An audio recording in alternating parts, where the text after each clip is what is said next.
ጎዳና ሳይወጣ ዳመና መንገዴን ሳቀና ቀኔ ነበርና ቀረሁኝ መና ተገጭቼ በመኪና ሰው ገድዬ መቻውቅና ያውም ወጣት ብላቴና በህግ ተጠረጠርኩና እስር ቤት ገባሁ ለፈተና ሃሌሉያ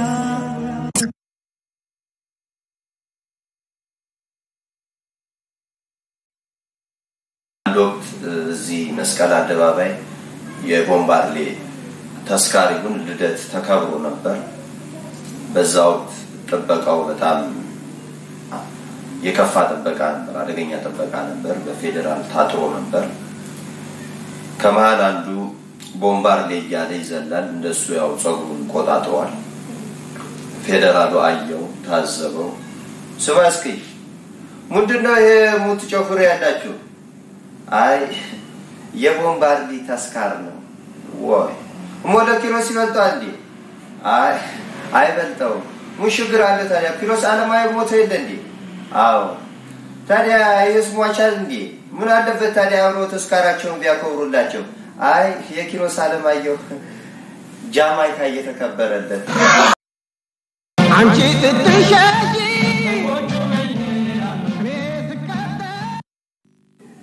ዶክተር መራራ ጉዲና ከጋዜጠኛ ጋር ካደረጉት ቃለ ምልልስ የተወሰደ ነው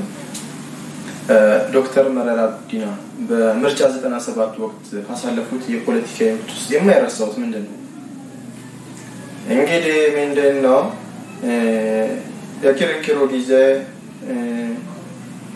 ከጫካ ወጥቶ ሚኒስትር መሆን ይቻላል ከጫካ ወጥቶ ግን ዶክተር መሆን አይቻልም ብዬ ቢናገር በዚህ ተናደዳችሁ መሰለኝ ዶክተር የሚለውን የማዕረግ ስሜን ገንጥላ በዳፈናው መራራ ጉዲና ብላ ጠርታኛለች በዚህ ምንም አልተቀየምኩም እኔም አዛባውን መልሼ ክብርት የነበረችውን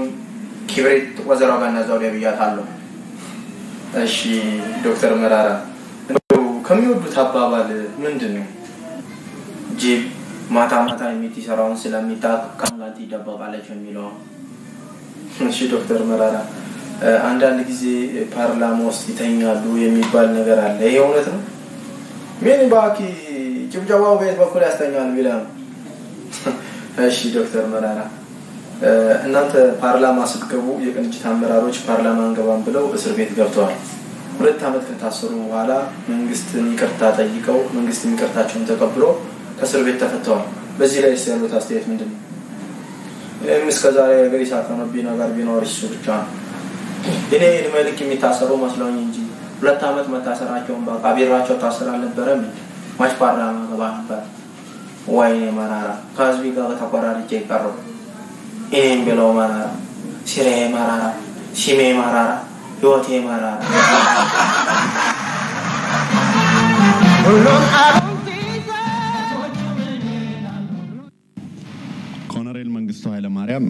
ዚምባብዌ ሆነው እንዳጋጣሚ ኢቲቪ በአረብ ሰዓት ውስጥ ታሚ አንዲት ዘፋኝ እየተጠየቀች ነበር ናቺ ዘፋኝ ስትጠየቅ ኮሎኔል መንግስቱና ቤተሰቦቻቸው ቁጭ ብለው ከዚምባብዌ ያያል ጋዜጠኛው ይጠይቃታል ልጅቷ በጣም ታዋቂ ዘፋኝ ነች እንዴት ነው ልጆች የት ነው የምታሳድጋቸው ነው ይገርማል ያው ሎስ አንጀለስ ነው ማሳድጋቸው 2 ልጆች ነው ያሉኝ ጥሩ ልጆች እንዴት ነው ኢትዮጵያን ይወዷታል እንዴ በጣም ነው ኢትዮጵያን የሚወዷት እንዴት መሰለህ በቃ ሊገለጽ የማይችል ፍቅር ነው ያላችሁ ለኢትዮጵያ ለምሳሌ ልብስ እንኳን ሲጠባቸው ኢትዮጵያው ሰጁ ነው የሚል